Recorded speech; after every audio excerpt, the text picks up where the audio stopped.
দেখো দেখো বন্ধুরা, আজ আমরা কোথায় এসেছি আর কাদেরকে দেখাচ্ছি। হ্যাঁ, ঠিক ধরেছো, হনুমান বা বজরংবলী, তোমরা যাই বলো না কেন। আর এর জন্য আমি কিন্তু চিড়িয়াখানা বা কোনো জুতে আসিনি। কদিন আগে এসেছিলাম আমার বাপের বাড়ি, আর সেখানে এসেই এদের দেখা মিলল সারি সারি ঝাঁকে ঝাঁকে। যদিও আমি ছোটোবেলা থেকে এদেরকে এক সারি সারি ঝাঁকে ঝাঁকে দেখে অভ্যস্ত, কিন্তু অনেক দিন বাদে আবার এদের দেখা পেয়ে ভীষণ ভালো লাগলো। সকালবেলা ঘুম থেকে উঠে দেখছি জানলার বাইরে এইভাবে সব সারি সারি উঠে বসে আছে, আর আমার মা আর বাবা ওদেরকে বিস্কুট রুটি এইসব দিচ্ছে। ওরা বেশ মজা করে খাচ্ছে। আমার মা ওকে আমও দিয়েছিল, ও কিন্তু ওরা খাচ্ছে না, কারণ এই সময় গাছে প্রচুর আম হয়েছে। আম খেয়ে খেয়ে ওদের মুখ একদম অরুচ হয়ে গেছে, ওই জন্য ওরা বিস্কুট রুটি এসবই খাচ্ছে। দেখো, এর কোলে তো আবার একটা ছোট বাচ্চাও আছে।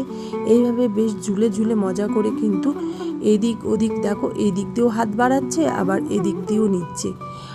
ভিডিওটা আমি এই কারণে আরও বেশি করে করলাম, কারণ ওরা অনেক সকালে এসেছিল, তখন আমার ছেলে ঘুমাচ্ছিল। ওদেরকে দেখলে আমার ছেলে খুব মজা পাবে, সেই জন্য আমি ভিডিওটা করলাম আর ভাবলাম তোমাদের সাথেও শেয়ার করে দিই। তো আমরা ছোটোবেলায় যখন অনেকটাই ছোটো ছিলাম, এরা কিন্তু প্রত্যেক দিনই বলতে গেলে প্রত্যেক দিনই আসতো, আর সব সময় সকাল বিকেল সব সময় ঘোরাঘুরি করতো। গ্রামের লোক প্রচণ্ড অতুষ্ট হয়ে যেত, কারণ একদম দরজা জানলা খুলে রাখা যেত না। যখনই খোলা পাবে তখনই কিন্তু ঘরের মধ্যে ঢুকে পড়তো। আমার এখনও মনে হচ্ছে আমরা তখন অনেক ছোট ছোট ঘরে ঘুমাচ্ছিলাম, হঠাৎ করে আমাদের ঘরে ঢুকে যায়, আর কোনো রকমে আমার মা আমাদেরকে টেনে বার করে। কারণ এরা ঘরে ঢুকে সবার প্রথমে যদি আয়না বা কাঁচ দেখতে পায় সেগুলো আগে ভেঙে ফেলে। তো যাই হোক, কিছু করেনি তখন। তো এখন অনেকটা কম দেখা যায়। আমি অনেক দিন আগে আমার মাকে বলছিলাম, মা এখন আর হনুমানগুলো কি আসে না? তো মা বলে আসে, কিন্তু আমি যখন যেতাম তখন আমার ঠিক চোখে পড়ে না।